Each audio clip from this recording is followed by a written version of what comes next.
Another question that comes up for widows is, how do I keep going when everything feels empty? The emptiness is big. You're not weak for feeling like, I don't know what's next, I don't know what to do, I don't know where to go. It means that love has left a huge space in you. That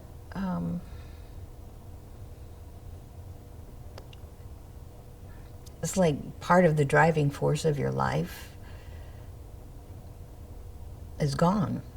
And you don't know yet what it's really going to feel like. You don't know yet what life is going to look like now. It's like you're thrown off the deep end, and you're just supposed to keep going and work it all out, and that's not exactly how it works, and it's certainly not how it feels at the time. It feels like there's a big empty hole, and we have to feel those feelings too. Sometimes it feels like nothing matters. And what's really true is that things that mattered so much are no longer available. So it's not that nothing matters. It's more that everything matters. So when you feel that being surrounded by that emptiness, it's not necessarily your job to figure out what to do today in that.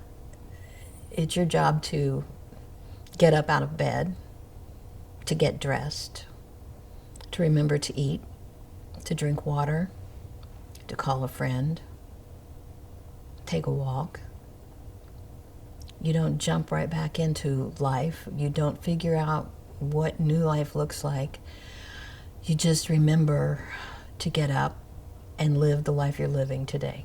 So just, again, pick one thing. That list that I talked about in the previous video, get your list out. What's one thing that you can do for you today? What's one thing that feels a little bit healing, that feels a little less lonely? And do that. Do that for you. I think it's at this time when things feel so empty that we really begin to question faith, that we really begin to wonder, this isn't how life is supposed to be. Why does God let things like this happen? Why am I here? Why am I here now? And what am I supposed to do with this? And how can I have confidence that God's got me when the whole stool was just knocked out from under me? So ask all your questions. Rage at God if that's what you need to do. He can take it, and he's not going to leave you when you do it. And you need to get all of those emotions like outside of you, so that you can be done feeling them.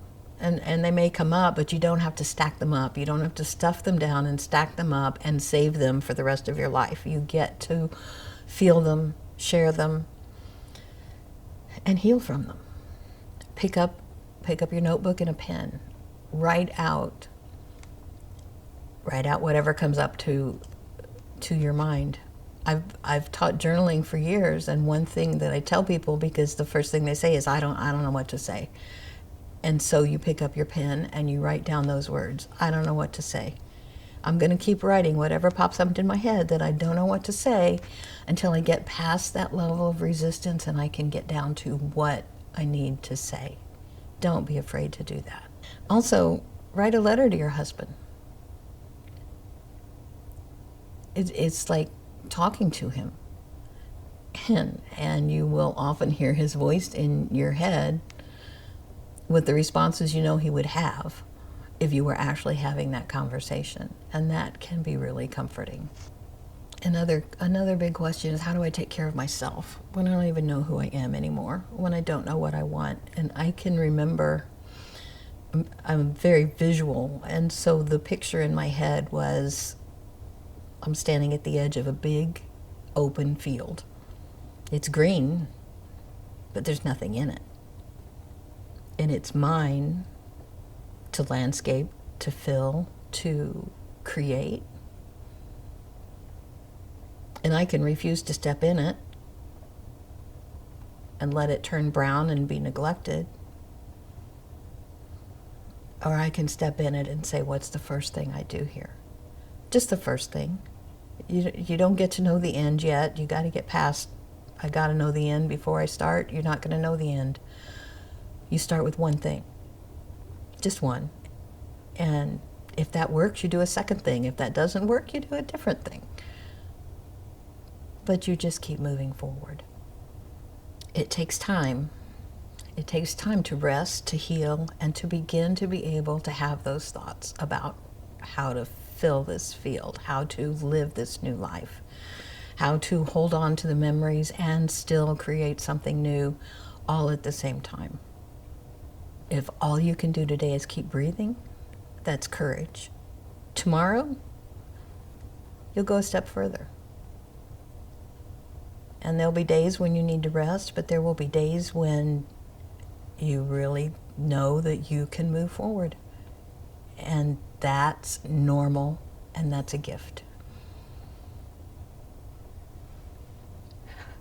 Jesus, when everything feels empty, fill this moment with your presence. Give her strength for today, provision for her needs, and hope for the next step. Hold her heart gently. Amen.